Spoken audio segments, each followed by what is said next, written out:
Cerita ini berawal ketika usaha suamiku mulai maju dengan pesat. Dari situlah dia mulai sibuk dengan pekerjaannya.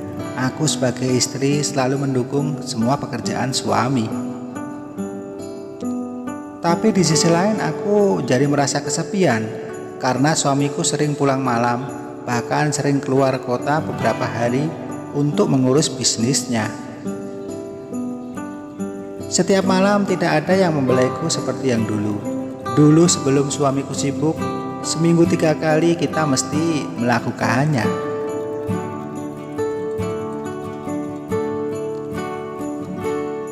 Sekarang seminggu sekali saja aku sudah untung, karena setiap pulang kerja dia selalu mengeluh capek setiap aku ajak. Namun di sisi lain perekonomian keluargaku beranjak meningkat. Kami bisa beli rumah mewah, mobil keluaran terbaru, dan aku bisa shopping hampir setiap hari. Perkenalkan, namaku Tami, umurku 30 tahun.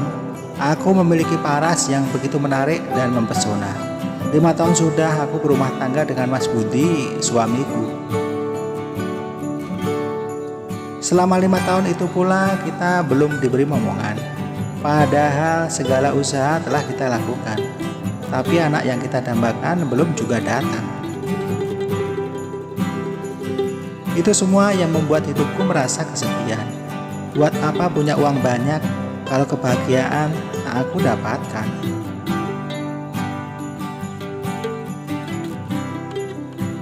Tapi untung ada Pak Karman dan Mbak Inah. Pak Karman adalah sopir di keluargaku dan Mbak Inah yang membantu aku untuk masak dan bersih-bersih rumah. Mereka berdualah yang menemani hari-hariku. Pak Karman setiap hari dan hampir setiap saat menemaniku. Dia yang selalu mengantarku setiap aku akan berpergian. Pak Karman umurnya 50 tahun dengan perawakan yang tinggi besar, berotot, kekar sekali.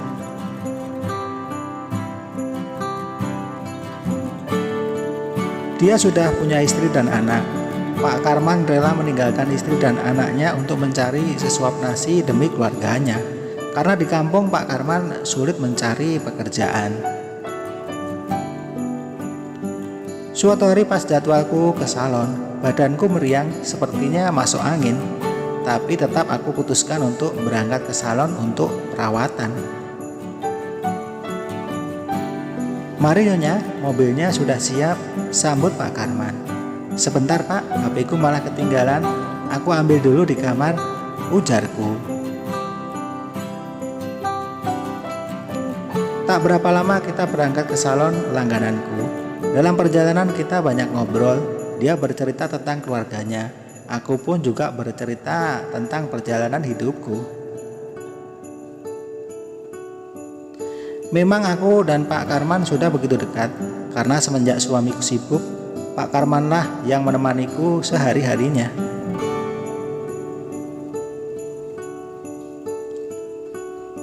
Dalam perjalanan itu mendadak kepalaku merasa pusing.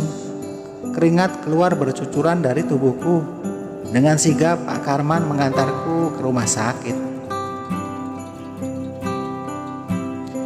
Setelah sampai di rumah sakit aku diperiksa dokter. Katanya tidak apa-apa, hanya butuh istirahat yang lebih.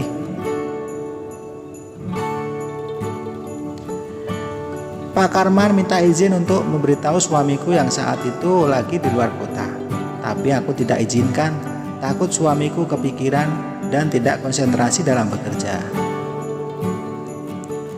Akhirnya aku diperbolehkan untuk pulang oleh dokter. Sesampainya di rumah aku makan dan minum obat, lalu istirahat, tidur. Aku istirahat dan tidur di kamarku.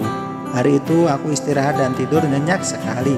Tiba-tiba aku terbangun dari tidurku dan ingin buang air kecil. Aku kaget saat keluar dari kamarku.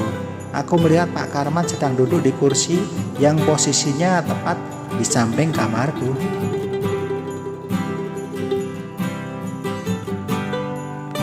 Loh, "Kok Bapak berada di sini?" tanyaku. "Maaf Nyonya, saya hanya ingin menjaga Nyonya. Saya takut jika nanti terjadi apa-apa sama Nyonya. Jadi kalau berada di sini saya bisa mendengarkan dan mengetahui kondisinya. Maafkan saya Nyonya," jawab Pak Karman dengan ekspresi agak takut. "Oh begitu, tapi nggak apa-apa kok Pak. Lagian Bapak juga butuh istirahat. Istirahat aja di kamar Bapak," perintahku saat itu. Lalu Pak Karman segera berlalu ke tempat istirahatnya. Saat berada di kamar mandi, aku memikirkan Pak Karman. Dia bekerja sangat baik dan rela begadang demi memikirkan kondisiku saat ini. Dalam hati aku berpikir, apakah benar Pak Karman tulus menjagaku? Atau jangan-jangan dia memiliki niat jahat kepadaku? Akhirnya aku membuang pikiran negatifku itu.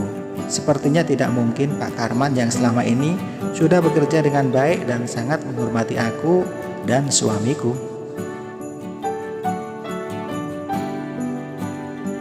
Keesokan harinya Mbak Ina pembantuku meminta izin pulang kampung karena keluarganya ada yang punya hajat. Dengan berat hati akhirnya aku terpaksa mengizinkan Mbak Ina untuk pulang kampung. Dan di rumah hanya aku dan Pak Karman sopirku. Singkat cerita, kondisiku sudah pulih dari sakitku dan aku pun sudah bisa beraktivitas kembali. Suatu sore aku melakukan olahraga kebugaran. Dengan menggunakan pakaian ketat, aku pergi ke ruangan belakang dan melakukan senam aerobik. Aku menghidupkan musik favoritku. Ketika sedang asik olahraga, tiba-tiba Pak Karman datang membawakan makanan kesukaanku. "Ini Nyonya, silahkan dinikmati makanannya," ujar Pak Karman sambil menaruh makanan di atas meja kecil. Dan saat itu dia melihat gerakan tubuhku. Aku merasa sedikit malu dengan Pak Karman, dan hingga akhirnya Pak Karman berucap, "Wah, Nyonya sekarang sudah segar kembali ya. Saya senang melihatnya, berarti Nyonya sudah benar-benar pulih." "Iya Pak, sekarang saya sudah sehat. Ayo kemari Pak, kita makan sama-sama," ujarku kepada Pak Karman. "Nggak usah Nyonya, jatah makanan saya sudah ada di dapur. Nggak enak saya Nyonya makan bareng sama istri majikan saya." "Ah, Bapak bisa aja, gak apa-apalah. Ayo sini kita makan bersama," ujarku. Akhirnya sore itu aku dan Pak Karman makan bersama dan kami pun saling bercanda hingga memecahkan keheningan. Setelah selesai makan, kami berdua melanjutkan obrolan dan mengobrol sehingga kami lupa hari sudah mulai malam.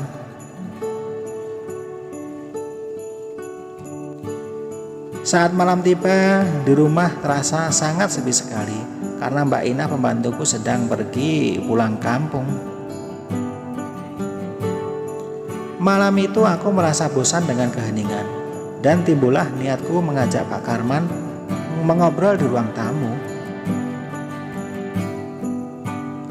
Awalnya kami hanya mengobrol biasa dan saat itu aku lupa kalau aku belum menggantikan pakaian senamku. Kondisi rumah yang sedang sepi hingga membuat kami larut dalam obrolan. Dan akhirnya Pak Karman dengan sengaja mencoba merayu dan menggodaku. Melihat aku yang berpenampilan ketat, sehingga Pak Karman mengeluarkan jurus mautnya. Entah kenapa malam itu aku menjadi terbuai dengan rayuan Pak Karman, sopir pribadiku ini. Hingga akhirnya kami melakukannya. Luar biasa sekali malam itu. Kami melakukannya di ruang tamu seperti layaknya pasangan suami istri. Hingga tanpa sadar malam itu aku dan Pak Karman tidur di ruang tamu. Saat bangun tidur, aku menyesali perbuatanku. Kesepian yang aku alami membuatku mengkhianati suamiku sendiri. Begitu juga dengan Pak Karman. Dia menyesali telah mengkhianati istrinya. Di pagi itu seketika Pak Karman meminta izin untuk mengundurkan diri dari pekerjaannya, takut kalau akan terulang lagi perbuatan yang berdosa itu.